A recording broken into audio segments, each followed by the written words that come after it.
ওলামা ইকরামদেরকে দূরে সরার জন্য পায়তারা করতেছে। এই জন্য আমাদেরকে এদের থেকে সাবধান হতে হবে। এরা তাবলীগ করে না, এরা খুনি জামাত বানাচ্ছে। তো তোমার কাছ থেকে আজকে কোরআন শিখবো, ওরা তো ধর্ম ব্যবসায়ী, ওদের কাছে কোরআন শিখবে না। তুমি আজকে শিখাও, তুমি ইমামতি করো। ইমামতি বেতন নেওয়া যাবে না, বেতন নিলে তো ধর্ম ব্যবসায়ী হয় না। তো তুমি আজ থেকে ইমামতি করো, আজকে তোমার পিছনে আমরা নামাজ পড়ি, 1 টাকাও আমরা দিতে পারবো না। তুমি আজ থেকে ওয়াজ করো, তোমার গাড়ি ভাড়াটাও আমরা দিব না, তুমি ওয়াজ করো। তুমি আমাকে কোরআন শরীফ শিখাও, 1 টাকাও দিতে পারবো না। তুমি কেমন দেখি, তুমি কতদূর থেকে আমরা দেখাও। ওকে ডাইরেক্ট এই কথা বলবে, তারপরে ও কতটুকু করে তারপরে দেখাবে। করতে পারবে? করতে কখনোই পারবে না। কাজে তাহলে বুঝা গেল। আর ওলামা ইকরামদেরকে আপনি মসজিদের ইমাম সাহেবকে কয় টাকা দেন বলেন? এই 5,000 7,000 টাকা নিয়ে ধর্ম ব্যবসায়ী হয়? মূলত এগুলো এই কথা বলার উদ্দেশ্য না। এগুলো কথা বলার উদ্দেশ্য একমাত্রই হলো আমাদের জনসাধারণকে ইসলাম থেকে দূরে সরানোর একটা পায়তারা ছাড়ার কিছু। ওলামা ইকরামদের থেকে বিচ্ছিন্ন করা। সম্মানিত সভাপতি, পঞ্চগড় তেতুলিয়ার শ্রদ্ধাভাজন আলিমে দ্বীন আলহাজ হযরত মাওলানা আব্দুল হান্নান সাহেব দামাদ বারাকাতুহুম, বিশেষ অতিথি হযরত হাফেজ মাওলানা মাহমুদ আলম সাহেব, আমন্ত্রিত ওলামা ইকরাম ও আমার সামনে উপবিষ্ট ইসলাম প্রিয় দিন দরদি সর্বশ্রেণীর মুসলমান ভাইয়েরা ও পর্দার আড়ালের মা ও বোনেরা, সর্বপ্রথম মহান রব্বুল আলামিনের দরবারে শুকরগুজার হয়ে যিনি আমাদেরকে আজকের এই সুন্দর একটি পরিবেশে দ্বীনি আলোচনা শুনবার জন্য আমাদেরকে তৌফিক দান করেছেন, এই জন্য দিল থেকে শুকরিয়া আদায় করি আলহামদুলিল্লাহ। সংক্ষিপ্তভাবে রাসূল করিম সাল্লাল্লাহু আলাইহি ওয়াসাল্লামের উপর সকলে একবার দরুদ পাঠ করি সাল্লাল্লাহু আলাইহি ওয়াসাল্লাম। আমি আপনাদের সামনে সূরা বাকারার 129 নম্বর আয়াত তেলাওয়াত করেছি। রাসূল আকরাম সাল্লাল্লাহু আলাইহি ওয়াসাল্লামের হাদিস ভান্ডার থেকে তিরমিজি শরীফের একটি সহিহ হাদিস আপনাদের সামনে আরজ করেছি। আল্লাহ রাব্বুল আলামিন যদি তৌফিক দান করেন, এই কোরআনের আয়াতকে সামনে রেখে এবং হাদিসের আলোকে যতটুকু সম্ভব হয় আল্লাহ রাব্বুল আলামিন যতটুকু আমার জবান থেকে বের করে দেন কথা আলোচনা করবার চেষ্টা করব ইনশাআল্লাহ। আপনারা দোয়া করবেন সকলেই, আল্লাহ রাব্বুল আলামিন যেন আমার জবান এবং প্রধান আলোচকের জবান থেকে এমন কিছু আলোচনা বের করে দেন যা আমাদের নাজাতের ওসিলা হয় এবং আমাদের সিরাত মুস্তাকিমের উপর চলা সহজ হয়। আপনারা যেমন দোয়া করবেন তা আল্লাহ তাআলা বক্তার জবান থেকে সে ধরনের কথা বের করে দিবেন। আপনাদের দোয়ার উপরেই বক্তার আলোচনা নির্ভর করবে ইনশাআল্লাহ।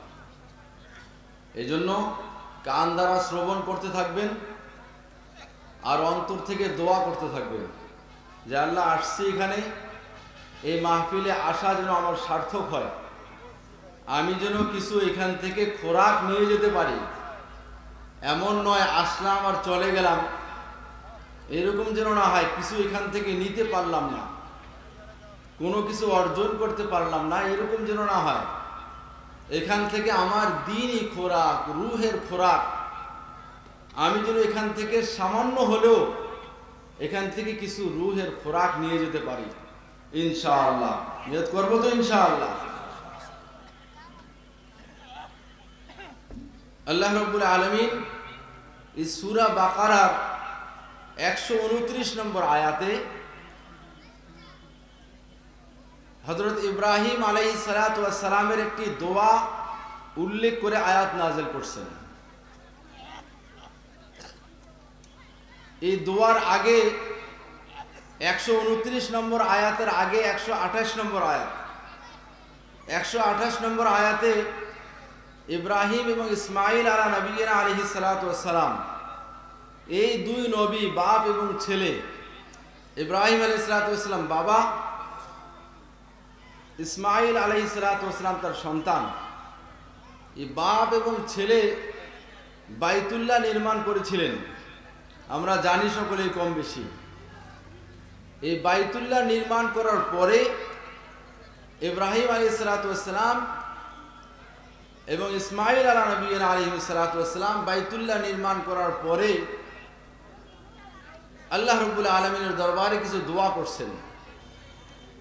এই 129 নম্বর আয়াতে এই দোয়ার একটা অংশ।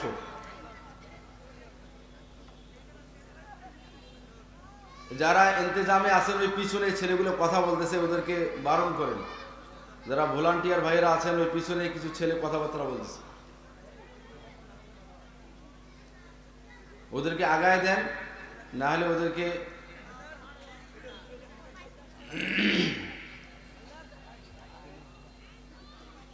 বাইতুল্লাহ সমস্ত মুসলমানদের জন্য কিবলা, কি বলেন তাই না? পুরা পৃথিবীর ভিতরে সর্বপ্রথম যে ঘর নির্মিত হয় সেটা হলো বাইতুল্লাহর ঘর। সেই ঘর কোন ঘর? পুরা পৃথিবীর সর্বপ্রথম, শুধু ঘরই নয়, সর্বপ্রথম যে মাটি তৈরি হয় এই মাটিটা হলো বাইতুল্লাহর মাটি। সুবহানাল্লাহ বলবেন না? পুরা পৃথিবী আগে পানিতে ভরা ছিল। সর্বপ্রথম যে জায়গায় আল্লাহ রাব্বুল আলামিন মাটি সৃষ্টি করেন, যে মাটিটা এই পুরা পানির থেকে তৈরি হয়, সেই মাটি সর্বপ্রথম মাটিটা হলো বাইতুল্লাহর মাটি। এই সর্বপ্রথম মাটির ভিতরে আল্লাহ রাব্বুল আলামিন পুরা মানব জাতির জন্য আল্লাহ রাব্বুল আলামিন সর্বপ্রথম একটি ঘর তৈরি করেন। আল্লাহ রাব্বুল আলামিন সূরা আলে ইমরানের 26 নম্বর আয়াতে বলেন, ইন্না আউওয়ালা বাইতিন উদিআ লিন-নাসি লাল্লাযী বিবাক্কাতা মুবারাকান ওয়া হুদাল লিল আলামিন। ইন্না আউওয়ালা বাইতিন উদিআ লিন-নাস, বলে মানব জাতির হেদায়েতের জন্য, মানব জাতির কল্যাণের জন্য, মানব জাতির দিক নির্দেশনার জন্য, মানব জাতির উপাসনার জন্য যে প্রথম ঘর পৃথিবীর ইতিহাসে নির্মিত হয় সেটাই হলো মক্কা শরীফে, সেটাই হলো বাইতুল্লাহ। ইন্না আউওয়ালা বাইতিন উদিআ লিন-নাসি লাল্লাযী বিবাক্কাতা মুবারাকান, এই ঘরটি হলো বরকতপূর্ণ ঘর, ওয়া হুদাল লিল আলামিন, এবং সমস্ত বিশ্ববাসীর জন্য এই ঘর হেদায়েত স্বরূপ। এই ঘর সমস্ত বিশ্ববাসীর জন্য কি স্বরূপ? হেদায়েত স্বরূপ। এই জন্য এই ঘরটা শুধু মুসলমানদের কাছেই সম্মানিত নয়, রাসূল সাল্লাল্লাহু আলাইহি ওয়াসাল্লাম দুনিয়াতে আসার আগে কাফেররা, মুশরিকরা, মূর্তি পূজকরা পর্যন্ত এই ঘরকে সম্মান করত, এই ঘরের তওয়াফ করত, এই ঘরের হজ করত।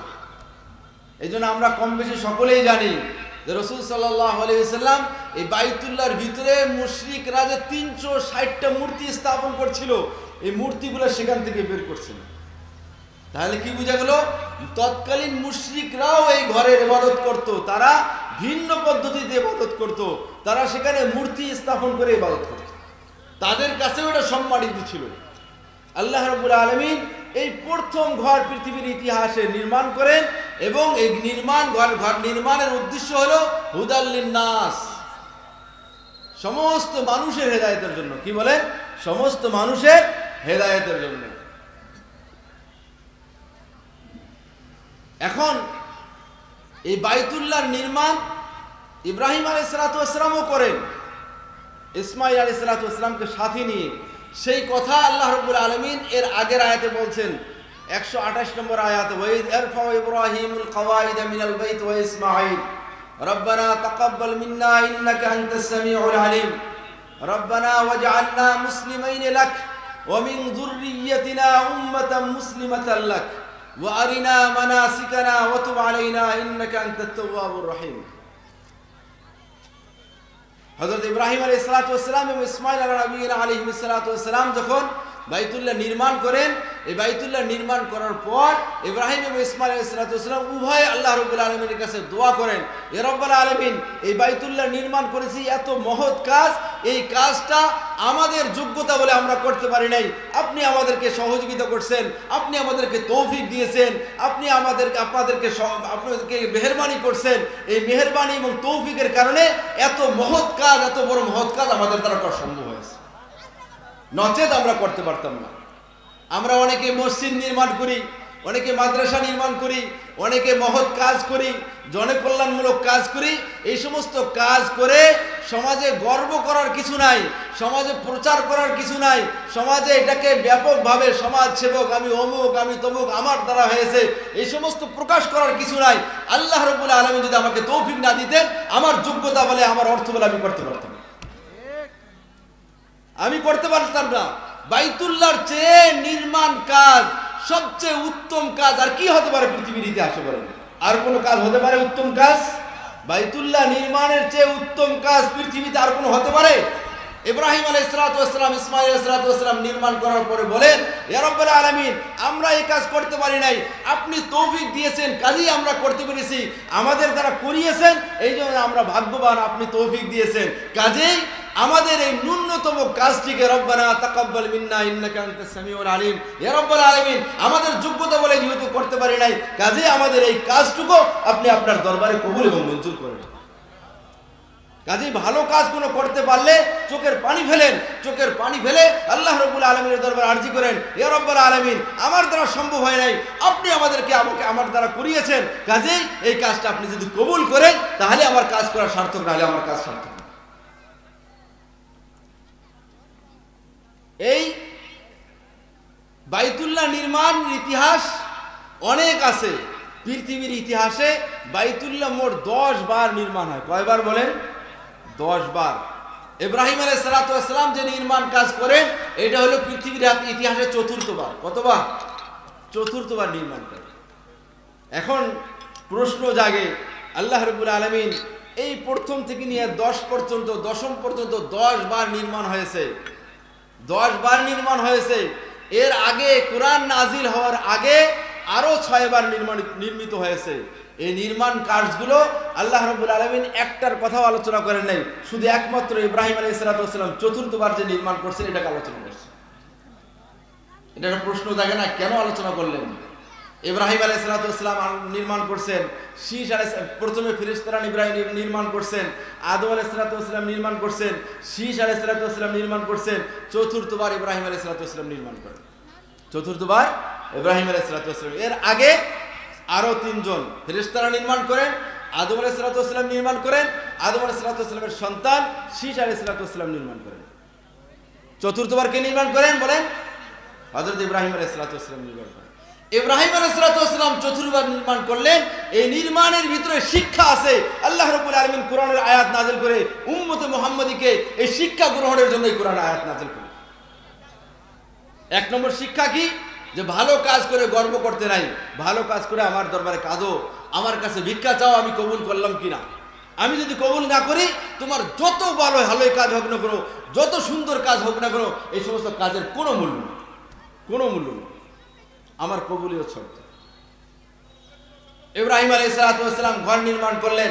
এই ঘরটি ছিল বিশ্বব্যাপী মানবতার জন্য, কি বলেন, তাই না? বিশ্ব মানবতার মুক্তির জন্য, বিশ্ব মানবতার হেদায়েতের জন্য, বিশ্ব মানবতার কল্যাণের জন্য আল্লাহ রাব্বুল আলামিন এই ঘরকে দান করছেন। এই ঘরকে নির্মিত করছেন ইব্রাহিম আলাইহিস সালাতু ওয়াস সালামের মাধ্যমে। যেহেতু এই ঘর আন্তর্জাতিক মানের ঘর, এই ঘর বিশ্বমানের মানবতার হেদায়েতের জন্য ঘর, এই জন্য ইব্রাহিম আলাইহিস সালাতু ওয়াস সালাম বলেন, ইয়া রাব্বুল আলামিন, আমাকে আপনি নবী করে পাঠিয়েছেন, আমাকে আপনি রসুল করে পাঠিয়েছেন, আমি তো পুরো বিশ্ব মানবতার রসুল নয়, আমি তো বিশ্ব মানবতার নবী নয়, আমি তো একটা এলাকার জন্য নবী, আমি তো একটা গোত্রের জন্য নবী, আমি তো একটা সময়ের জন্য নবী, আমি তো কিয়ামত পর্যন্তের জন্য নবী নয়, আমি কোনো সমস্ত আমার সময়েরও সমস্ত মানুষের জন্য নবী নয়। আর আপনি যে ঘর আমার দ্বারা নির্মাণ করাইলেন, এই ঘর তো আন্তর্জাতিক মানের ঘর, এই তো ঘর তো পুরো বিশ্ব মানবতার ঘর। কাজেই এই ঘরের কেয়ারটেকার তো আমি হতে পারি না, কারণ আমি তো দুনিয়া থেকে চলে যাব, আমি বিশ্ব মানবতার রসুল নই। এই বিশ্ব মানবতার রসুল যেহেতু আমি নই, কাজেই এই বিশ্ব মানবতার হেদায়েতের জন্য যে ঘর নির্মিত হয়েছে, কাজেই এর কেয়ারটেকার, এর দায়িত্বশীল এমন একজনকে বানাতে হবে যে ব্যক্তি গোটা মানব জাতির জন্য নবী হিসেবে আসবে, গোটা মানব জাতির হেদায়েতের জন্য আসবে, গোটা মানব জাতির হেদায়েতের জন্য যিনি আসবে তিনি এই গোটা মানব জাতির হেদায়েতের জন্য যে ঘর নির্মিত হয়েছে সেটার কেয়ারটেকারও তিনি, সেটার কেয়ারটেকারও কি হবেন? তিনিই হবেন।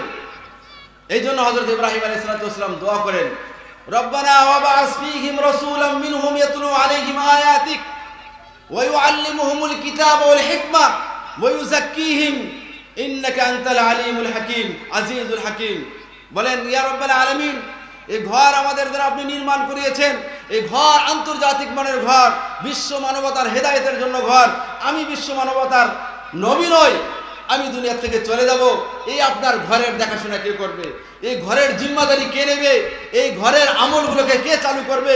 কাজেই আপনি এই ঘরের বাসিন্দাদের মধ্য থেকে এমন একজন রসুল প্রেরণ করুন। রব্বানা ওয়াবআস ফীহিম, এই ঘরের বাসিন্দাদের মধ্যে এমন একজন রসুল প্রেরণ করুন। রব্বানা ওয়াবআস ফীহিম রাসূলান মিনহুম, তাদের অন্তর্ভুক্ত, তাদের মধ্য থেকে একজন রসুল পাঠ করেন, রসুল প্রেরণ করেন। যেহেতু ওই রসুল হবেন আন্তর্জাতিক মানের রসুল, ওই রসুল হবেন বিশ্ব মানবতার মুক্তির দূত, ওই রসুল হবেন বিশ্ব মানবতার জন্য নবী, ওই রসুল হবেন বিশ্ব মানবতার হেদায়েতের জন্য রসুল। কাজেই যেহেতু এই ঘর বিশ্ব মানবতার হেদায়েতের জন্য, নবীও বিশ্ব মানবতার হেদায়েতের জন্য, নবীও বিশ্ব মানবতার রসুল, ওনার উম্মত হবে বিশ্ব মানবতার উম্মত।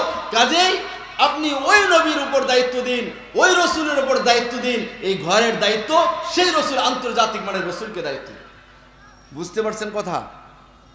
রসুল সাল্লাল্লাহু আলাইহি ওয়াসাল্লাম দুনিয়াতে যদি চলেও যায়, চলে গেছেন, রসুল সাল্লাল্লাহু আলাইহি ওয়াসাল্লাম চলে গেলে সমস্যা নাই। রসুল সাল্লাল্লাহু আলাইহি ওয়াসাল্লাম যেহেতু বিশ্ব মানবতার নবী, কি বলেন? রসুল সাল্লাল্লাহু আলাইহি ওয়াসাল্লাম শুধু 1400 বছরের আগের নবী ছিলেন, এখনো নবী আছেন? বলেন, এখন অন্য কোনো নবী আসছে আপনাদের? কন না কেন? হ্যাঁ, অন্য কোনো কাদিয়ানি নবী আসছে আপনাদের? পঞ্চগড়ে তো আপনাদের নবী আছে নাকি? নাউজুবিল্লাহ বলেন। নাকি আমাদের নবী 1400 বছর আগের নবী? হ্যাঁ, কেউ যদি 1400 বছর আগের নবীকে না মানে তার ঈমান থাকবে না, থাকবে না, থাকবে না।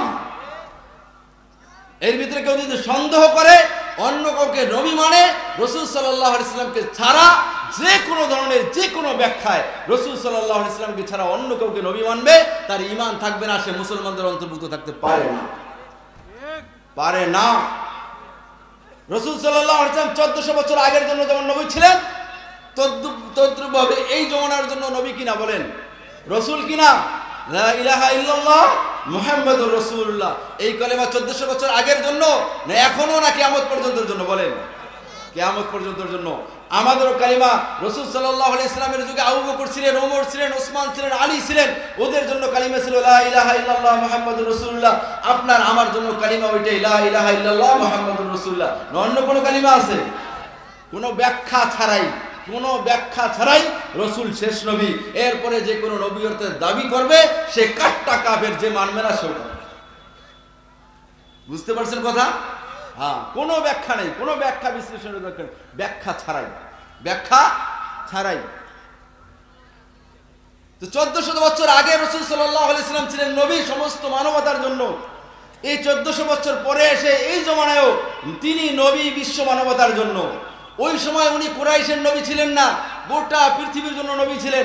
এখনো তিনি শুধু আরবের নবী নন, শুধু সৌদি আরবের নবী নন, শুধু দুবাইয়ের নবী নন, শুধু মধ্যপ্রাচ্যের নবী নন, শুধু বাংলাদেশের নবী নন, শুধু পাকিস্তান ইন্ডিয়ার নবী নন, শুধু আমেরিকাওয়ালার নবী নন। গোটা বিশ্বে আমেরিকা বলেন, লন্ডন বলেন, হ্যাঁ, ফিলিস্তিন বলেন, যত দেশ আছে দুনিয়া, আমাদের বাংলাদেশ বলেন, যত দেশ আছে, যত, শুধু এই আলমের না, গোটা সমস্ত আলমের আল্লাহ রাব্বুল আলামিন যেমন রব্বুল আলামিন, তদ্রূপভাবে রাসূল সাল্লাল্লাহু আলাইহি ওয়াসাল্লাম রাহমাতুল লিল আলামিন, সব জগতের নবী, সমস্ত জাহানের রসুল, সমস্ত জাহানের জন্য রহমত। কাজেই রাসূল সাল্লাল্লাহু আলাইহি ওয়াসাল্লাম দুনিয়া থেকে বিদায় নিয়ে গেছেন, ঠিক আছে, কিন্তু উনি যেহেতু কিয়ামত পর্যন্ত আনেওয়ালা উম্মতের জন্য, গোটা মানবতার জন্য নবী, আর এই ঘরকে আল্লাহ রাব্বুল আলামিন নির্মাণ করছেন গোটা মানবতার জন্য। এই জন্য ইব্রাহিম আলাইহিস সালাম দোয়া করে গেছেন, ইয়া রাব্বাল আলামিন, এমন একজন রাসূলকে প্রেরণ করুন যিনি শুধু এক গোত্রের নবী থাকবে না, যিনি একটা দেশের নবী থাকবে না, যিনি কোনো এলাকার নবী থাকবে না, যিনি শুধু এক সময়ের নবী থাকবে না, যিনি একই মুহূর্তে ওই সময়েরও নবী হবে, কিয়ামত পর্যন্তের জন্য নবী হবে, যিনি একই মুহূর্তে তার এলাকার জন্য নবী হবে, তার এলাকার ছাড়া অন্য ধর্মের অন্য এলাকার জন্য নবী হবে, তিনি একই সময়ে তার ভাষাভাষীর জন্য নবী হবে এবং অন্য অন্য ভাষাভাষীর জন্য নবী হবে। দুনিয়াতে যত ভাষাভাষী আছে সমস্ত ভাষাভাষীর জন্য, যত দেশ আছে সমস্ত দেশবাসীর জন্য, যত এলাকা আছে সমস্ত এলাকাবাসীর জন্য একমাত্র নবী মুহাম্মদুর রাসূলুল্লাহ সাল্লাল্লাহু আলাইহি ওয়াসাল্লাম। কি বলেন, এর মধ্যে কোনো সন্দেহ আছে? সন্দেহ আছে? তাহলে বাইতুল্লাহ নির্মাণ গোটা মানবতার, বিশ্ব মানবতার জন্য এর কেয়ারটেকার হিসেবে হযরত ইব্রাহিম আলাইহিস সালাম দোয়া করলেন যে এমন একজন রসুল আসবেন যিনি বিশ্ব মানবতার নবী হবেন। তিনি একমাত্র কে বলেন? মুহাম্মদুর রাসূলুল্লাহ। আল্লাহ রাব্বুল আলামিন ওই ইব্রাহিম আলাইহিস সালামের দোয়াকে কবুল করছেন এবং ওই ইব্রাহিম আলাইহিস সালামের দোয়াকে এই সূরা বাকারার 129 নম্বর আয়াতে নাজিল করে গোটা মানব জাতিকে বুঝাই দিলেন যে আমি তার দোয়ার ওসিলায় তোমাদেরকে নবী প্রেরণ করছি। এবং সাথে সাথে খেয়াল করার বিষয়, হযরত ইব্রাহিম আলাইহিস সালাম এই বিশ্ব মানবতার নবী যিনি হবেন, বিশ্ব মানবতার মুক্তির দূত যিনি আসবেন, বিশ্ব মানব জাতির কিয়ামত পর্যন্তের জন্য যিনি নবী হবেন, তার দুনিয়াতে আসার মিশন কি হবে? দুনিয়াতে আসার মিশন কি হবে? কি কাজে আসবেন? মৌলিক কাজ কি থাকবে তার? এই কাজগুলো হযরত ইব্রাহিম আলাইহিস সালাম দোয়ার মধ্যে উল্লেখ করছেন। ইব্রাহিম আলাইহিস সালাম দোয়ার মধ্যে উল্লেখ করছেন এবং আল্লাহ রাব্বুল আলামিন ওটাই উল্লেখ করছেন যে আমার এই রসুলের কাজ হবে, আমি এই কাজগুলো নির্ধারণ করে দিলাম। মৌলিক কাজ এই কয়টি, মৌলিক কাজ এই কয়টি। যাদের বাড়িতে কোরআন তর্জমা আছে, আজকে যদি এখানে বুঝে না আসে, আমি সূরা বাকারা বললাম 129 নম্বর আয়াত বললাম, আপনি বাড়িতে গিয়ে এই আয়াতের তাফসীর মোতালা করবেন, অধ্যয়ন করবেন, গিয়ে আরো ভালো করে জানতে পারবেন।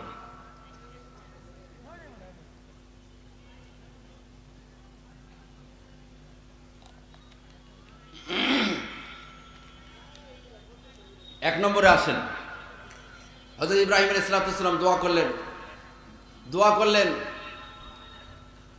হে রব্বুল আলামিন, আপনি তাদের মধ্য থেকে এমন একজন রসুল পাঠান। রব্বানা ওয়াবাস ফীহিম রাসূলাম মিনহুম। এক নম্বর মিশন, দুনিয়াতে এসে এক নম্বর কাজ হবে ইয়াতলু আলাইহিম আয়াতিক, ইয়াতলু আলাইহিম আয়াতিক, বলে এমন একজন রসুল আপনি প্রেরণ করবেন যিনি তো সমস্ত মানবতার রসুল হবে, সমস্ত মানবতার নবী হবে, সাথে সাথে তার কাজ হবে এক নম্বর কাজ ইয়াতলু আলাইহিম আয়াতিক, আপনার আয়াতসমূহ তেলাওয়াত করবে। সহজ বাংলা অনুবাদ, আপনার আয়াতসমূহ তেলাওয়াত করবে। ইয়াতলু আলাইহিম আয়াতিক, আয়াত কি? আল্লাহ রাব্বুল আলামিন ঐশী গ্রন্থ কোরআনে কারীম নাযিল করছেন। এই কোরআনের আয়াতসমূহ উম্মতকে, তার সাহাবাদেরকে, তার উম্মতদেরকে তেলাওয়াত করে শোনাবেন। এটি এক নম্বর কাজ। কি বলেন? এক নম্বর রাসূল সাল্লাল্লাহু আলাইহি ওয়াসাল্লামের মিশন কি দুনিয়াতে আসিয়া? বলেন না কেন? তেলাওয়াত করা, কোরআনে কারীমের তেলাওয়াত শোনানো, এইটা এক নম্বর কাজ রাসূল সাল্লাল্লাহু আলাইহি ওয়াসাল্লামের। আমরা এখানে অনেক লোক আছি, বাজারে অনেক লোক আছে, আমরা বুকে হাত দিয়ে, আমি আপনাকে জিজ্ঞেস করতেছি না, আপনি নিজে নিজে বুকে হাত দেবেন। আমি বলতেছি, বুকে হাত দিয়ে বলেন তো যে এখানে যারা আছি আমরা কয়জনে কোরআনে কারীমের তেলাওয়াতটা করতে পারি? কয়জনে কোরআনে কারীমের তেলাওয়াতটা করতে পারি? বা পারি বটে, সহি শুদ্ধভাবে কতজনে তেলাওয়াত করতে পারি? পুরা কোরআনে কারীমের কথা বাদ দেন, আপাততের জন্য বাদ দিলাম। নামাজের মধ্যে যে ছোট ছোট সূরাগুলো আছে, সূরা ফাতিহা থেকে নিয়ে সূরা আলাম তারা পর্যন্ত, এই আলাম তারা থেকে নিয়ে সূরা ফালাক নাস পর্যন্ত, এই 10টা সূরা আছে না নাকি, তাই না? এই 10টা সূরা, সূরা ফাতিহা সহ কতজন আছি আমরা যারা এখানে মজলিসে আছি? কতজন যারা মাদ্রাসায় পড়ি নাই, মাদ্রাসায় বারান্দায় কখনো যাই নাই, মাদ্রাসার ছাত্র ওলামা ছাড়া কয়জন আছে যাদের সূরা ফাতিহাটা সহি আছে? আমি আপনাকে জিজ্ঞেস করতেছি, আপনি বুকে হাত দিয়ে নিজে নিজে বলবেন, নিজে নিজে বলেন, নিজে নিজে উত্তর নেন যে আমার কোরআনে কারীমের সূরা ফাতিহাটা সহি আছে কিনা, আমার সূরা নাসটা সহি আছে কিনা, আমার সূরা ফালাকটা সহি আছে কিনা, আমি 5 ওয়াক্ত নামাজ পড়ি, যে সূরাগুলো দিয়ে নামাজ ভঙ্গের কারণ 19টা, তার মধ্যে 1 নম্বর হলো কোরআন অশুদ্ধ পড়া। তাহলে আমার এতদিন থেকে আমি 20 বছর থেকে, 30 বছর থেকে, 40 বছর থেকে, 50 বছর থেকে, 60 বছর থেকে অনেকে বিরুদ্ধ হয়ে গেছি, জীবন শেষ করে দিয়েছি, পুরা নামাজ পড়তেছি, অথচ আমার সূরা ফাতিহাটাও সহি নাই। নামাজ ভঙ্গের প্রথম কারণ হলো 19টা, তার মধ্যে প্রথমটা হলো নামাজ অশুদ্ধ পড়া। তাহলে আমার নামাজটা কেমনে সহি হবে? আমার নামাজটা কেমনে সহি হবে? অথচ আল্লাহ রাব্বুল আলামিন রাসূল সাল্লাল্লাহু আলাইহি সাল্লামকে যে উদ্দেশ্যে প্রথম পাঠালেন, কি ইতলু আলাইহিম আয়াতিক, যিনি আপনার আয়াতসমূহ তেলাওয়াত করবে। কোরআনে কারীমের আয়াত তেলাওয়াত করা রাসূল সাল্লাল্লাহু আলাইহি সাল্লামের দুনিয়াতে আসার প্রথম মিশন। কি বলে? প্রথম মিশন। মিশন বুঝেন তো? প্রথম উদ্দেশ্য, 1 নম্বর কাজ, এটাই কাজ। এর দ্বারা একটা জিনিস স্পষ্ট, অন্য কোথাও আর যেতে হয় না। একটা জিনিস স্পষ্ট, রাসূল সাল্লাল্লাহু আলাইহি ওয়াসাল্লামের যেহেতু প্রথম মিশন হলো কোরআনে কারীমের আয়াত তেলাওয়াত করা, কাজী রাসূল সাল্লাল্লাহু আলাইহি ওয়াসাল্লাম এই মহৎ মিশন দিয়ে, মহৎ উদ্দেশ্য দিয়ে আল্লাহ রাব্বুল আলামিন দুনিয়াতে প্রেরণ করেছেন। প্রথম উদ্দেশ্য হলো কোরআনে কারীমের তেলাওয়াত করা। কাজী কি মনে করেন, কোরআনে কারীমের তেলাওয়াত করলে সওয়াব হবে না হবে? হ্যাঁ, সওয়াব হবে। অর্থ বুঝেন না আপনি? সূরা ফাতিহার অর্থ জানেন না, সূরা ফালাকের অর্থ জানেন না, সূরা নাসের অর্থ জানেন না, কুল আউযু বিরাব্বিন নাস মানে কি জানেন না, কুল হুয়াল্লাহু আহাদ মানে কি জানেন না, আলাম তারা কাইফা ফাআলা রাব্বুকা বিআসহাবিল ফিল অর্থ জানেন না, আরাআইতাল্লাযী ইউকাযযিবু বিদ্দীন এর অর্থ আপনি জানেন না। আপনি কোনো অর্থই জানেন না, আলহামদুলিল্লাহি রাব্বিল আলামিনের অর্থটাও জানেন না, কিছু জানেন না। বলেন এই আয়াত দ্বারা এই কথা পরিষ্কার কিনা? আল্লাহ রাব্বুল আলামিন যেহেতু রাসূল সাল্লাল্লাহু আলাইহি ওয়াসাল্লামকে যে কয়েকটি মিশন নিয়ে পাঠিয়েছেন, তার মধ্যে প্রথম মিশন, প্রথম উদ্দেশ্য কোরআনে কারীমের তেলাওয়াত করা। যদি এত বড় একটা মিশন নিয়ে পাঠালেন, তাহলে এইটা তেলাওয়াত করলে সওয়াব হবে না? অর্থ বুঝে না পড়লে সওয়াব হবে না? হবে? এতটুকু বুঝে আসছে? আপনি বুঝে আসছে? তাহলে যদি কেউ বলে যে কোরআনে কারীমের তেলাওয়াত না বুঝে পড়লে সওয়াব হবে না, তাহলে সেই কথাটা কতটুকু সঠিক আপনি বলেন? সঠিক না ভুল? এই ভুলগুলো যারা করে, ইচ্ছাকৃত করে আপনি, আর অনিচ্ছাকৃত করে না ইচ্ছাকৃত করে, বলেন তো আপনার কি মনে হয়? ইচ্ছাকৃত করে। আমি এর আগে আরেকটা হাদিস বলি, তারপরে একদিকে সামনে যাই। কোরআনে কারীম এমন একটি কিতাব, অন্য কোনো কিতাবের মতো নয়, অন্য কোনো আসমানি কিতাবের মতো নয়। একটা মাত্র কিতাব আল্লাহ রাব্বুল আলামিন নাযিল করছেন, যে কিতাব তার এক একটা হরফে কমপক্ষে 10 নেকি করে পাওয়া যায়। বুঝে পড়লেও সওয়াব পাওয়া যায়, না বুঝে পড়লেও সওয়াব পাওয়া যায়। এই কোরআন কারীমকে স্পর্শ করলেও সওয়াব পাওয়া যায়, কোরআনে কারীমের দিকে তাকালেও সওয়াব পাওয়া যায়, কোরআনে কারীমে হেফজ করলেও সওয়াব পাওয়া যায়, কোরআনে কারীম নাযরা পড়লেও সওয়াব পাওয়া যায়, কোরআনে কারীম বুকের মধ্যে ধারণ করলেও সওয়াব পাওয়া যায়, কোরআনে কারীম বুক তাকের মধ্যে রাখলেও সওয়াব পাওয়া যায়, কোরআনে কারীম ঘরের ভিতরে রাখলেও সওয়াব পাওয়া যায়, কোরআনে কারীম মসজিদে রাখলেও সওয়াব পাওয়া যায়, কোরআনে কারীম বাজারে রাখলেও সওয়াব পাওয়া যায়, কোরআনে কারীম ঘরের ভিতরে রাখলেও সওয়াব পাওয়া যায়। বলে কোরআনে কারীমের সাথে আপনার যেমনই সম্পর্ক থাকবে, আল্লাহ রাব্বুল আলামিন এই ব্যক্তিকে কখনোই কোনোভাবে মাহরুম করবেন না, যেভাবেই আপনি সম্পর্ক রাখেন। কিন্তু শর্ত হলো সম্পর্ক আপনাকে রাখতে হবে। যদি আপনি সম্পর্ক না রাখেন, রাসূল আকরাম সাল্লাল্লাহু আলাইহি ওয়াসাল্লাম যে মিশন নিয়ে আল্লাহ রাব্বুল আলামিন রাসূল সাল্লাল্লাহু আলাইহি ওয়াসাল্লামকে পাঠিয়েছেন, আপনি ওই মিশনের সাথে ঐক্যমত পোষণ করলেন না, ওই মিশনের অন্তর্ভুক্ত না, কাজেই বলা যায় যে আপনি ইসলামের অন্তর্ভুক্ত না। কোরআনের সাথে সম্পর্ক নাই, কিসের মুসলমান আপনি? কোরআনের সাথে আপনার সম্পর্ক নাই, কিসের আপনি মুমিন? কোরআনের সাথে সম্পর্ক নাই, কিসের আপনি নামাজ পড়েন, কিসের আপনি রোজা রাখেন, কিসের আপনি হজ করেন? আপনার কোরআনের সাথে সম্পর্ক নেই, আপনার কোরআনের সাথে সম্পর্ক নাই। কোরআনের সাথে প্রথম সম্পর্ক রাখতে হবে। কোরআনে কারীমের এক একটি হরফকে তেলাওয়াত করলে, আরবি হরফ না, কোরআনে কারীমের হরফ, আরবি হরফটা কোরআনে কারীমে হতে হবে, কোরআনে কারীমে আয়াতের অন্তর্ভুক্ত। অনেকে ভুল বুঝে, আবার অনেকে মনে করে যে আরবি হরফ তেলাওয়াত করলেই এক একটা অক্ষরে সওয়াব পাওয়া যাবে। না, তাহলে তো আরববাসীর সওয়াবের কোনো হিসাব থাকতো না। ওরা তো সারাদিন আরবিতেই কথা বলে। কি বলেন? আরবিতে কথা বলে না? তা আরবিতে কথা বলে, আরবি অক্ষর তো 29টা, ওই সমস্ত অক্ষর দিয়ে তো কথা বলে। হ্যাঁ, তাহলে তো ওদের সওয়াব এমনিতেই হয়ে যেত। আমরা কি দোষ করলাম? আমরা তো নিজে ইচ্ছে বাংলাদেশে আসি নাই, তা আমরা তো আল্লাহ তাআলাকে কইতে পারতাম, আল্লাহ আমাকে কেন বাংলাদেশে পাঠাইছো? আমাকে সৌদি আরবে পাঠাইলে আমিও আরবিতে কথা বলতাম, আর প্রতি অক্ষরে আমার 10টি করে নেকি হইতো, তাহলে এক জন্ম থেকে মৃত্যু পর্যন্ত এমনিতেই তো বহুত নেকি হয়ে যেত। কি বলেন? না না, আরবিতে কথা বললে প্রতি অক্ষরে সওয়াব পাওয়া যাবে না। হ্যাঁ, কোরআনে কারীমের আয়াতের অংশ হলে তখন ওই একই অক্ষর কোরআনে কারীমের আয়াতের অংশ আল্লাহ রাব্বুল আলামিন সওয়াব দান করবেন। রাসূল আকরাম সাল্লাল্লাহু আলাইহি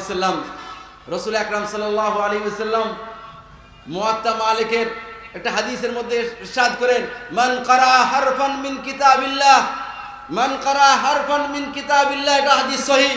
মান কারা হারফান মিন কিতাবিল্লাহ ফালাহু হাসানা, যে কোরআনে কারীম থেকে একটি অক্ষর তেলাওয়াত করলো, বলেন কয়টি অক্ষর? একটি অক্ষর তেলাওয়াত করলো, রাসূল সাল্লাল্লাহু আলাইহি ওয়াসাল্লাম বলেন ফালাহু হাসানা, তার জন্য এক নেকি, ওয়াল হাসানাতু বিআশরি আমসালিহা, এবং এই এক নেকি না, একে 10 হয়ে যায়। একে কত হয়? 10 হয়ে যায়। তার মানে এক একটি অক্ষর তেলাওয়াত করলে কমসে কম 10টি নেকি করে পাওয়া যায়। কে বলেন? রাসূল সাল্লাল্লাহু আলাইহি ওয়াসাল্লাম বলেন। আরো রাসূল সাল্লাল্লাহু আলাইহি ওয়াসাল্লাম সামনে স্পষ্ট করে বলেন, লা আকুলু আলিফ লাম মিম হারফুন, যারা মোটামুটি ন্যূনতম কোরআনে কারীম পড়তে জানেন, সূরা বাকারার শুরুতেই আছে আলিফ লাম মিম, আছে না নেই? হ্যাঁ, এখানে কয়টা অক্ষর? 3টা, কিন্তু একসাথে লেখা হয়। রাসূল সাল্লাল্লাহু আলাইহি ওয়াসাল্লাম বলতেছেন, লা আকুলু আলিফ লাম মিম হারফুন, আমি তাহলে আলিফ লাম মিম যদি একটি অক্ষর হইতো তাহলে 10 নেকি পাওয়া যেত। রাসূল সাল্লাল্লাহু আলাইহি ওয়াসাল্লাম বলে, না বান্দা উম্মত, তোমার জন্য আল্লাহ রাব্বুল আলামিন এত বখিলামি করবে না। এখানে আলিফ লাম মিম একটি হরফ নয়, আলিফ একটা হরফ, লাম একটা হরফ, মিম একটা হরফ, কাজী আলিফে 10, লামে 10, মিমে 10, মোট 30টি নেকি এখানে অর্জন হয়ে গেছে। আলহামদুলিল্লাহ। আচ্ছা বলেন, এই হাদিস দ্বারা বোঝা যায় আলিফ লাম মিম, এই হুজুর আছেন, আমি হুজুরকে যদি জিজ্ঞাসা করি যে হুজুর আলিফ লাম মিম অর্থ কি, হুজুর বলবে আল্লাহু আ'লামু বিমারাদিহি বিযালিক। হুজুর শুধু নয়, এমনকি রাসূল করিম সাল্লাল্লাহু আলাইহি ওয়াসাল্লামও বলছেন যে আলিফ লামের অর্থ আমি জানি না। কি বলেন? আলিফ লামের অর্থ, যত তাফসীর কিতাব আছে, যত তাফসীরের গ্রন্থ আছে, গ্রহণযোগ্য তাফসীর বলেন বা অন্য যে কোনো আরবি বলেন, বাংলা বলেন, ইংরেজি বলেন, পৃথিবীর ইতিহাসে যত তাফসীর গ্রন্থ আছে, সমস্ত তাফসীর গ্রন্থ আজকে খুলে দেখেন যে আলিফ লাম মিমের অর্থ কি। সমস্ত তাফসীর গ্রন্থে লেখা আছে আলিফ লাম মিমের কোনো অর্থই নেই। এর অর্থ একমাত্র আল্লাহ রাব্বুল আলামিন জানেন। এর অর্থ একমাত্র কে জানেন? আল্লাহ রাব্বুল আলামিন জানেন। তাহলে বলেন তো, আলিফ লাম মিম পড়লে কয় নেকি হয়? কয় নেকি হয়? 30 নেকি। 10 নেকি কেন বলতেছেন? কয় নেকি হয়? 30 নেকি হয়। কে বলছেন? রাসূল সাল্লাল্লাহু আলাইহি ওয়াসাল্লাম বলছেন। তাহলে যদি কোরআনে কারীম অর্থ না বুঝে পড়লে কোনো সওয়াবই না হয়, তাহলে আলিফ লাম এর অর্থ তো রাসূল সাল্লাল্লাহু আলাইহি ওয়াসাল্লামও জানে না, রাসূল সাল্লাল্লাহু আলাইহি ওয়াসাল্লামকে আল্লাহ রাব্বুল আলামিনের অর্থ জানান নাই। তাহলে আলিফ লাম এর অর্থ রাসূল সাল্লাল্লাহু আলাইহি ওয়াসাল্লাম সহ গোটা দুনিয়ার মানুষ কেউ জানেন না, একমাত্র আল্লাহ রাব্বুল আলামিন জানেন। এর অর্থ আমরা কেউ জানি না। তো রাসূল সাল্লাল্লাহু আলাইহি ওয়াসাল্লাম বলেন আলিফ লাম মিম পড়লে তেলাওয়াত করলে 30টা নেকি হয়। তাহলে অর্থ বুঝে পড়লে তেলাওয়াত 30টা নেকি হলো, না বুঝে পড়ে 30টা নেকি হলো? বলেন, না বুঝে পড়ে 30 নেকি হয়েছে? বুঝতে পারছেন? তাহলে কোরআনে কারীমের সূরা বাকারার 129 নম্বর আয়াত, ইতলু আলাইহিম আয়াতিক, রাসূল সাল্লাল্লাহু আলাইহি ওয়াসাল্লামের যে আল্লাহ রাব্বুল আলামিন যে প্রথম মিশন দিয়েছেন তেলাওয়াতে কোরআন তাফসীর এবং ব্যাখ্যা নাই, এটা পরে আসতেছে।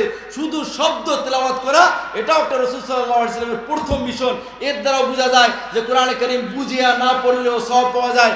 এই মুয়াত্তা মালিকের হাদিস দ্বারা বোঝা যায় রাসূল সাল্লাল্লাহু আলাইহি ওয়াসাল্লাম স্পষ্ট করে বললেন যে কোরআনে কারীমের অর্থ না বুঝে পড়লেও কি পাওয়া যায়? সওয়াব পাওয়া যায়।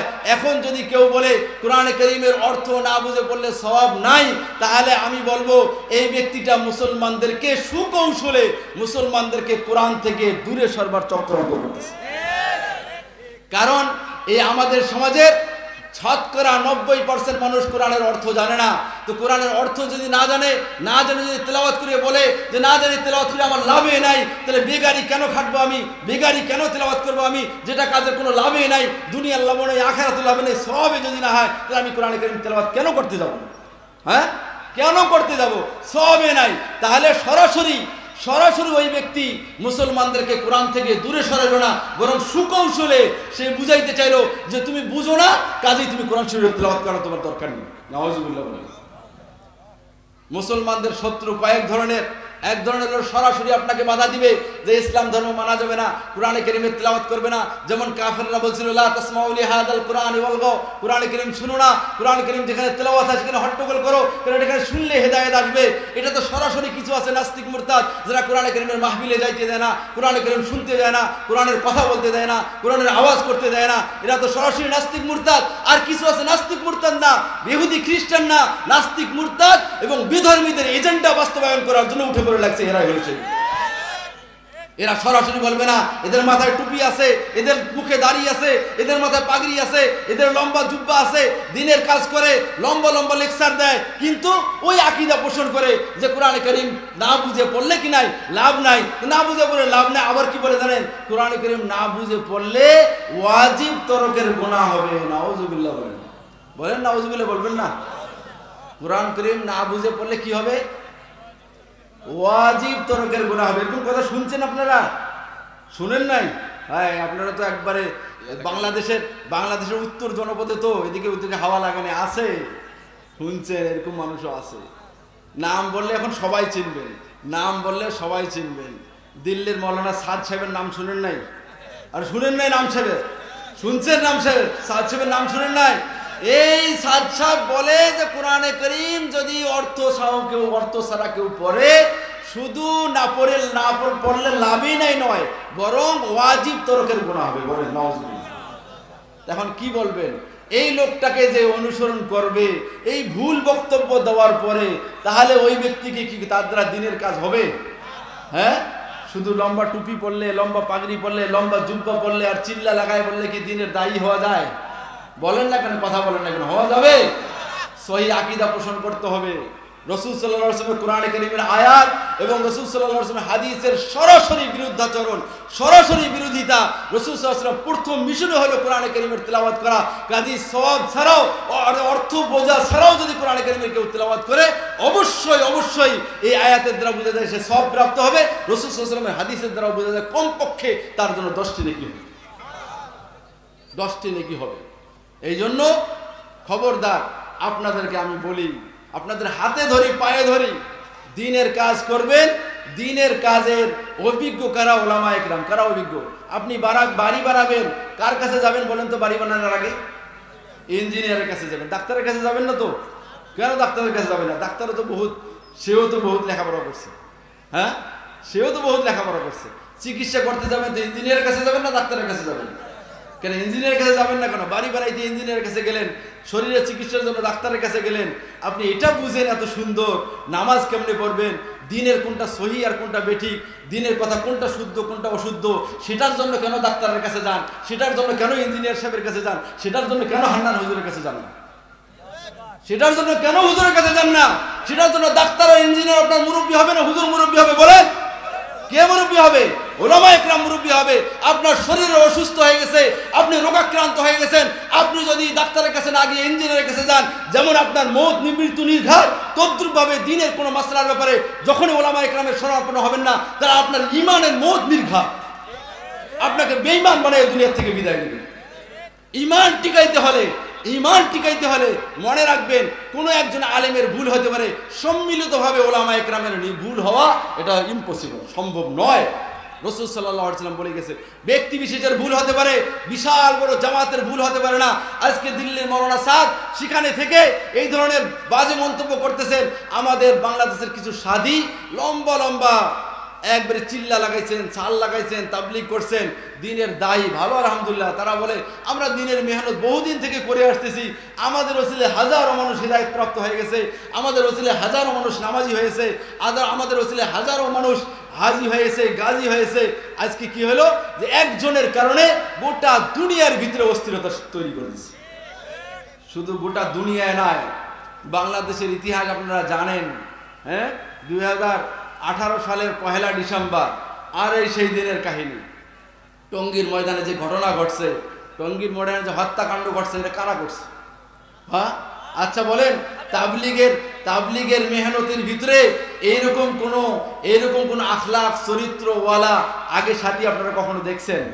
হ্যাঁ, এরা নিজেদেরকে দাবি করে আমরা মূল ধারায় আছি। কি বলে মূলধারা। আমি একটু বিশ্লেষণ করে আপনাদেরকে ভুল ভাঙিয়ে দেই। মূলধারা যে কোনো জিনিসের কাকে বলে? যেখান থেকে শুরু হয়েছে ওইটাই তো মৌলিক, না তাই না? এই দ্বীনের দাওয়াতের কাজ ইসলাম। সর্বপ্রথম ইসলামের প্রবর্তক কে? রাসূল সাল্লাল্লাহু আলাইহি ওয়াসাল্লাম না? রাসূল সাল্লাল্লাহু আলাইহি ওয়াসাল্লাম। ইসলামের যাবতীয় বিষয় রাসূল সাল্লাল্লাহু আলাইহি ওয়াসাল্লাম থেকে যা আসছে ওইটাই নির্ভুল, ওইটাই ঠিক। এর ব্যতিক্রম যে যাবে সেটা ঠিক না বেঠিক বলেন? রাসূল সাল্লাল্লাহু আলাইহি ওয়াসাল্লাম এই জন্য বলেন, রাসূল সাল্লাল্লাহু আলাইহি ওয়াসাল্লাম বলেন, তারাকতু ফীকুম আমরাইন লান তাদিল্লু মা তামাসসাকতুম বিহিমা কিতাবাল্লাহি ওয়া সুন্নাত রাসূলি। তারাকতু ফীকুম আমরাইন, তিরমিজির হাদিস, সহিহ হাদিস, যে আমি তোমাদের কাছে দুটি জিনিস রেখে গেলাম, আমি তোমার কাছে দুটি জিনিস রেখে গেলাম। তারাকতু ফীকুম আমরাইন লান তাদিল্লু মা তামাসসাকতুম বিহিমা, যতদিন পর্যন্ত এই দুইটি জিনিসকে তোমরা আঁকড়ায় ধরবে ততদিন পর্যন্ত তোমরা পথভ্রষ্ট হবে না। লান তাদিল্লু, কখনোই পথভ্রষ্ট হবে না। সেই দুটি জিনিস কি? সেই দুটি জিনিস কি? কিতাবাল্লাহি ওয়া সুন্নাত রাসূলি। একটা হলো আল্লাহ রাব্বুল আলামিনের কিতাব, আর একটা হলো আমার আল্লাহর রাসূলের সুন্নাত, অর্থাৎ আমার সুন্নাত। এই দুইটিকে যতক্ষণ পর্যন্ত কেউ আঁকড়ে ধরবে ততদিন পর্যন্ত গোমরা হবে না। তাহলে বোঝা গেল আপনার দ্বীনের কাজ করেন, আপনি ইসলামের কাজ করেন, আপনি দাওয়াতের কাজ করেন। এই শরীয়তের মৌলিক মূলধারার বিষয় হলো কোরআন এবং হাদিস। কি বলেন? কোরআন এবং হাদিস। কোরআন এবং হাদিস হলো মূলধারা।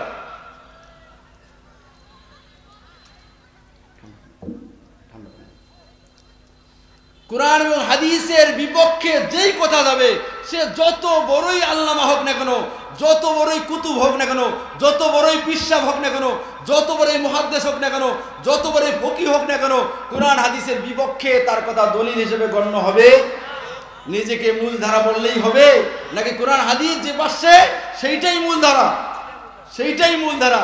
তাহলে কোরআন হাদিসের ব্যাখ্যা যারা দিয়ে আসতেছে তাবলীগের নামে, এইটাই মূলধারা হবে না? না যে ব্যক্তি পর্যায়ে যে বলে যাচ্ছে যে কোরআনে কারীমের তেলাওয়াত যদি বুঝে না করে তাহলে তর্কে ওয়াজিবের গুনাহ হবে, তারটা মূলধারা হবে? বলেন কোনটা মূলধারা হবে?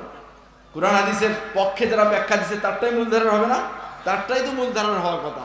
সহজ কথা, শুধু দাবি করলে তো হয় না। আমি দাবি করলাম আমি মুসলমান, আমার মুসলমানের কাজ নাই। আমি দাবি করলাম সুন্নি, আমার সুন্নতের কাজ নাই। আমি দাবি করলাম ইমানদার, ইমানের কাজ নাই, হবে? হবে না। দ্বিতীয় নম্বর, আমি আরেকটা পয়েন্টে আসি। মূলধারা যদি হয় যে আমি যদি ধরিও এই প্রায় 100 বছর আগে, 100 বছর আগে হযরত ইলিয়াস রহমতুল্লাহ আলাইহি মেওয়াত থেকে এই তাবলীগের এই পদ্ধতিটা চালু করছিলেন, যদি আপনি সেটাকেও মূলধারা ধরতে যান, সেটাকেও যদি মূলধারা ধরতে যান, তাহলে হযরত ইলিয়াস রহমতুল্লাহ আলাইহি তাবলীগের উসুল 6টা নির্ধারণ করছেন। কয়টা? কোরআন হাদিস থেকে বের করে কয়টা নির্ধারণ করছেন? কালিমা, নামাজ, ইলম ও জিকির, ইকরামুল মুসলিমিন, তাসিনিয়াত, তাবলীগ, তাই তো? এই 6টা না? হ্যাঁ, এই 6টার ভিতরে কালিমা, নামাজ, ইলম ও জিকির, ইকরামুল মুসলিমিন একটা আছে না নাই? ইকরামুল মুসলিমিন মানে কি? মুসলমানকে ধরে পিটানো। ইকরামুল মুসলিম মানে কি? মুসলমানদেরকে হত্যা করা। ইকরামুল মুসলিম মানে কি? মানুষের শরীরের মধ্যে ছুরি ঢুকাই দেওয়া। ইকরামুল মুসলিম মানে কি? মানুষকে জবাই করা। ইসলামুল মুসলিম মানে কি? মানুষের উপর লাঠিচার্জ করা। বলেন না কেন? হ্যাঁ, তাহলে টঙ্গীর ময়দানে যারা হত্যাকাণ্ড করলো এটা কোন তাবলীগ? এটা কোন তাবলীগ? বলেন না কেন? কোন তাবলীগ এটা? এটা মূলধারার তাবলীগ। মূলধারা তো ইকরামুল মুসলিমিন আছে। আরে মূলধারা তো ইকরামুল মুসলিমিন আছে। ইকরামুল মুসলিমিন, মুসলমানদের ইকরাম করতে হবে। যে মুসলমান আমাকে মারবে আমি ইশ করবো না, বরং ওই ভাইকে বলবো ভাই ব্যথা পাইছো কিনা। এটা তো নবী আখলাক, নবীর আখলাক ছিল। রাসূল সাল্লাল্লাহু আলাইহি ওয়াসাল্লাম ব্যক্তিগতভাবে প্রতিশোধ, ব্যক্তিগত পর্যায়ে কারো উপর কখনো হাত উঠে নেই জিহাদের ময়দান ছাড়া। এটা না আখলাকে নবী, রাসূল সাল্লাল্লাহু আলাইহি ওয়াসাল্লামের আখলাক। ইকরামুল মুসলিমিন, মুসলমানদের ইকরাম করা মানে কি? মারামারি করা, কাটাকাটি করা। তো যে তাবলীগ করে এতদিন আমরা শুনে আসছি যে খুনিকে পাগড়িওয়ালা বানাইছে, খুনিকে আবেদ এবং দরবেশ বানাইছে। এখন যে লোকদের তাবলীগ এইরকম ইবাদত করেনেওয়ালাদেরকে দায়ীকে খুনি বানায়, সেটা আবার কিসের মূলধারা তাবলীগ হতে পারে? সেটা আবার কেমন মূলধারা তাবলীগ হতে পারে? যে তাবলীগ মানুষকে খুনি বানায়, যে তাবলীগ মানুষের উপর লাঠিচার্জ করা শিখায়, যে তাবলীগ মানুষের উপর হাত তোলা শিখায়, যে তাবলীগ মানুষের উপর চড়াও হতে শিখায়, সেই তাবলীগ কখনোই আল্লাহর রাসূলের তাবলীগ হতে পারে না। সেই তাবলীগ কখনো মূলধারার তাবলীগ হতে পারে না। এরা তো জামাত, খুনি জামাত, এরা তো হলো বেয়াদব জামাত। এরা মূলত মুসলমানদেরকে তাবলীগ থেকে দূরে সরানোর জন্য, কারণ এই তাবলীগ বিশ্বব্যাপী ছড়াই গেছে। এই তাবলীগের কারণে হাজারো লাখো কোটি কোটি মানুষ হিদায়াত প্রাপ্ত হয়েছে। কাজেই বেধর্মীদের, ইহুদি খ্রিস্টানদের এখন মূল টার্গেট হয়ে গেছে তাবলীগ। এদের মাধ্যমে এমন বিশৃঙ্খলা গোটা দুনিয়াতে ছড়াই দিছে যাতে করে মানুষের প্রতি, তাবলীগের প্রতি একটা বিতৃষ্ণা আসে যায়, ঘৃণা জমে যায় যে তাবলীগ আমার করার দরকার নেই। কি বলেন? তাহলে ইসলামের ক্ষতি করলেন, ইসলামের পক্ষে না বিপক্ষে কাজ করলো বলেন তো? হ্যাঁ, পক্ষে না বিপক্ষে কাজ করলো? খবরদার।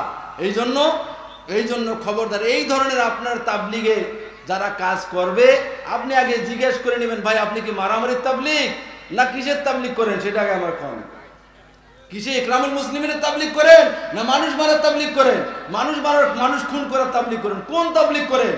যে তাবলিগ মানুষকে খুনি থেকে নামাজি বানায়, যে তাবলিগ মানুষকে ডাকাত থেকে আবেদ বানায়, ইবাদত গুনার বানায়, যে তাবলিগ যে মানুষের হাতে বন্দুক ছিল সেই মানুষের হাতে তাসবিহ উঠায় দেয়, আমি তো সেই তাবলিগ করি। তোমার তাবলিগ তো আজকে মানুষের হাত থেকে তাসবিহ ছুটাই দিয়ে অস্ত্র হাতে তুলে দিয়েছে, কাজে এই তাবলিগ রাসূলের তাবলিগ হতে পারে? এই তাবলিগ আমি করি না, এই তাবলিগ আমরা করি না। যেখানে দ্বীনের কাজ করব, আমি নামাজ পড়ব, নামাজের মাসলা উলামা ইকরামদের কাছে শিখব, যেখানে উলামা ইকরাম আছে সেই তাবলিগ করব, আমরা সেই দ্বীনের কাজ করব, দ্বীনের দাওয়াতের কাজ করব, নামাজ পড়ব, রোজা রাখব, হজ করব, যাকাত দিব, যত ধরনের ইবাদত আছে সমস্ত ইবাদত। আমি তো আওয়াম মানুষ, আমি মাসলা মাসাইল জানি না, কাজী আমাকে জানতে হবে কার মাধ্যমে? ওলামা ইকরামের মাধ্যমে। ওলামা ইকরাম যেখানে আছে আমরা আছি সেখানে, কি বলেন ঠিক আছে? ওলামা ইকরাম যেখানে আমরা আছি সেখানে, ওলামা ইকরাম নাই যেখানে আমরা নাই সেখানে। ওলামা ইকরাম থাকবে। রাসূল সাল্লাল্লাহু আলাইহি সাল্লাম বিশ্ব মানবতার মুক্তির দূত, রাসূল সাল্লাল্লাহু আলাইহি সাল্লাম দুনিয়া থেকে চলে গেছেন। রাসূল সাল্লাল্লাহু আলাইহি সাল্লামকে আল্লাহ রাব্বুল আলামিন দায়িত্ব দিয়ে গেছেন, এই বাইতুল্লাহর কেয়ারটেকার হিসাবে রাসূল সাল্লাল্লাহু আলাইহি সাল্লাম দুনিয়া থেকে চলে গেছেন। এখন এই দায়িত্ব কে পালন করতেছে? ওলামা ইকরাম পালন করতেছে। আল উলামা ওয়ারাসাতুল আম্বিয়া, ইন্নাল আম্বিয়া লাম ইওয়ারিসু দীনান ওয়ালা দিরহামা ইন্নামা ওয়ারাসুল ইলম ফামান আখাযাহু আখাযা বিহাজ্জিন ওয়াফির। যে ওলামা ইকরাম হলো সমস্ত নবীগণের ওয়ারিস। নবীগণরা ওলামা ইকরামদেরকে কোনো ধন সম্পদের উত্তরাধিকারী বানান নাই, কোনো ধন সম্পদের মালিক তাদেরকে বানায় যান নাই। এই আসল এক নম্বর সবচেয়ে বড় দামি সম্পদটা যে ওয়ারিস বানিয়েছেন আম্বিয়া আলাইহিস সালাতু ওয়াস সালাম, সেটা হলো ইলমের ওয়ারিস, কোরআন এবং হাদিসের ওয়ারিস। ওলামা ইকরাম নবীগণের থেকেই কোরআন এবং হাদিসের ভান্ডার পেয়েছে। কাজে রাসূল সাল্লাল্লাহু আলাইহি ওয়াসাল্লাম যে পথে গেছেন, সাহাবা ইকরাম সে পথে গেছেন, তাবিঈনরা সে পথে গেছেন, উলামায়ে মুজতাহিদিন সে পথে গেছেন। ওলামা ইকরাম হক্কানি ওলামা ইকরামদের জামাত। আমি ব্যক্তি ওলামার কথা বলতেছি না, ব্যক্তি ওলামার খারাপ হতে পারে, ব্যক্তি আলেম একজন দোষী হতে পারে, সমস্ত আলেমের মতামত, সমস্ত আলেম একসাথে পথভ্রষ্ট হতে পারে না। কাজেই সমস্ত ওলামায়ে কেরামরা যে কথা বলবে এটাই হলো সরাসরি রাসূল আকরাম সাল্লাল্লাহু আলাইহি ওয়াসাল্লাম ওয়ারিসেরা রাসূল সাল্লাল্লাহু আলাইহি ওয়াসাল্লামের কোরআন এবং হাদিসের কথা।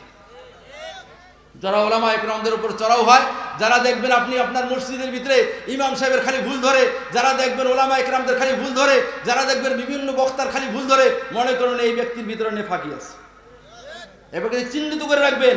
ওলামায়ে কেরাম, আমি বলতেছি না যে আলেমরা একবার ফেরেশতা হয়ে গেছে, আলেমরা ফেরেশতা হয়ে গেছে বা তা বলতেছি না। ব্যক্তি বিশেষে মানুষ ভুলের ঊর্ধ্বে নয়। কি বলেন? ব্যক্তি বিশেষে মানুষ ভুলের ঊর্ধ্বে নয়। আপনার আমার বাবাও ভুল করতে পারে, আপনার আমার বাবা ভুল করছে, একটা অন্যায় করছে, আপনি মাঠে ময়দানে বাজারে হোটেলে বসে চার দোকানে বসে বলবেন এই আমার বাবা এই করতেছে। কি করেন? করবেন না? বলবেন না? মানুষকে বলবেন না? বলবেন না? কথা কয় না, আমার কথা বুঝতেছে না। বলবেন না? না বলবেন না? বলবেন না। কেন? আপনার বাবার দোষ ত্রুটি হতে পারে, আপনি এটিকে গোপন রাখার চেষ্টা করবেন। অথবা এমন লোককে আপনি বলতে পারেন যে লোকটা আপনার দাদা বেঁচে থাকলে আপনার দাদাকে আপনি বলতে পারেন যে আপনার বাবাকে শুধরাতে পারে। কি বলেন? তাই না? একজন আলেম ভুল করতে পারে, আপনার মসজিদের ইমাম ভুল করতে পারে, আপনার মাদ্রাসার মুহতামিম ভুল করতে পারে, আপনার মহল্লার একজন আলেম ভুল করতে পারে, একজন বক্তা ভুল করতে পারে, কোনো অন্যায় করতে পারে, দোষ করতে পারে। তাই বলে এই দোষটা আপনি বাজারে সবার সামনে বলবেন না, এটা আপনার ক্ষতি, ওর ক্ষতি হবে না। সে তওবা করে হয়তো আল্লাহর কাছে প্রিয় বান্দা হিসেবে হয়ে যাবে না। আপনি আল্লাহর কাছে ধরা করবেন। ওই ব্যক্তিকে যখন আল্লাহ তাআলা মাফ করে দিবে, আপনি যখন এরকম তার কুচ্ছার ওঠাতে থাকবেন, কাল কিয়ামতের ময়দানে যখন আল্লাহ তাআলা আপনাকে উঠাবে, হে বান্দা, ওকে তো আমি তওবা করার কারণে মাফ করে দিয়েছি, সে আলেম ছিল, নবীর ওয়ারিস ছিল, কিতাবের ইলম তাকে আমি দিয়েছি, হাদিসের ইলম তাকে দিয়েছি, ইলম ওহী তাকে দান করেছি। তোমার ভিতরে এই ছিল না, তুমি যে একটা অন্যায় করছো, কোরআন হাদিসের জ্ঞান তোমার নাই, সূরা ফাতিহাটাও শুদ্ধ পড়তে পারতে না, সূরা আল নাসরটাও শুদ্ধ করে পড়তে পারতে না, আর তুমি তার ভুল ধরে করেছো, সে তো তওবা করে ফেলছে। তোমার দশা কি হবে? তোমার দশা কি হবে? এখন কি জবাব দেবো বলেন? কোনো জবাব আছে? কোনো জবাব আছে না। এই জন্য মনে রাখবেন, যারাই ওলামায়ে কেরামের বিরোধিতা করে, যারাই ওলামায়ে কেরামদের কুচ্ছার ওঠায়, যারাই ওলামায়ে কেরামদের দোষ ত্রুটি মাঠে ময়দানে ছড়িয়ে বেড়ায়, মনে রাখতে হবে এরা শুধু ওলামায়ে কেরামের দোষ ত্রুটি নয়, এই ওলামায়ে কেরামদের দোষ ত্রুটি মানুষের মাঝে ছড়ায়া কোন কাজটা করতেছে জানেন?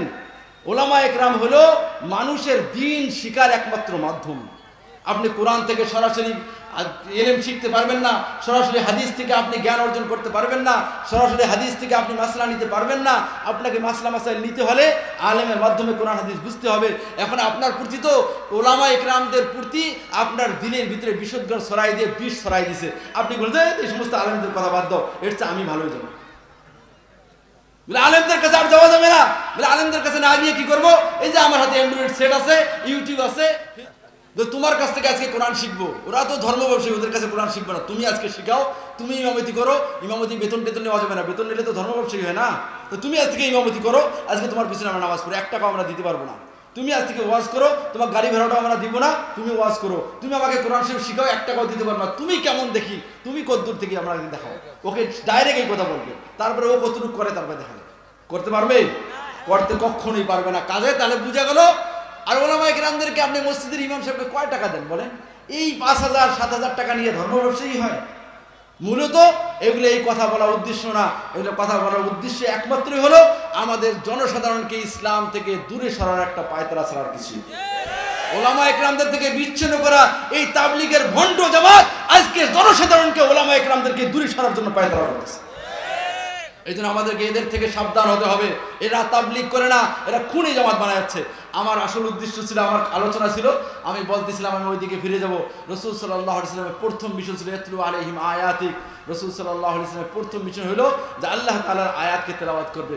দ্বিতীয় মিশন আসেন ওয়া ইউআল্লিমুহুমুল কিতাব ওয়াল হিকমা। প্রথম তো হলো কোরআনে কারীমের শব্দ তেলাওয়াত করে শোনাবে, এটা একটা ইবাদত। দ্বিতীয় নম্বর আল্লাহ রাব্বুল আলামিন বলতেছেন, ইব্রাহিম আলাইহিস সালাম দোয়া করতেছেন ওয়া ইউআল্লিমুহুমুল কিতাব ওয়াল হিকমা।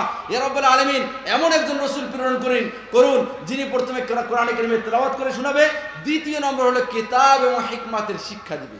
কিতাবের শিক্ষা কি? কোরআনে কারীম।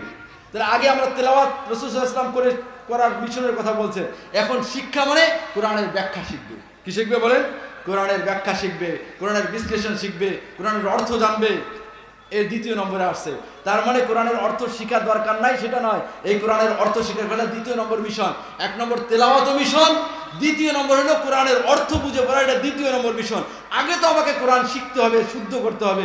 শুদ্ধ করার পরে দ্বিতীয় স্টেপে আমি আসবো, কোরআন শুদ্ধ হয়ে গেছে বা ফাঁকে ফাঁকে কোরআন শিখতেছি, আমি তেলাওয়াত করে শিখতেছি, ফাঁকে ফাঁকে আপনি কোরআনের অর্থগুলো বোঝা শিখে নিজে নিজে নয়, আলেমের কাছে যান। নিজে নিজে হলে আবার গোমরা হয়ে যাবেন, পথভ্রষ্ট হয়ে যাবেন। নিজে নিজে আবার হলে কারণ শুধু শব্দার্থ জেনে, শুধু আরবি ভাষা জেনে কোরআন বোঝা যায় না।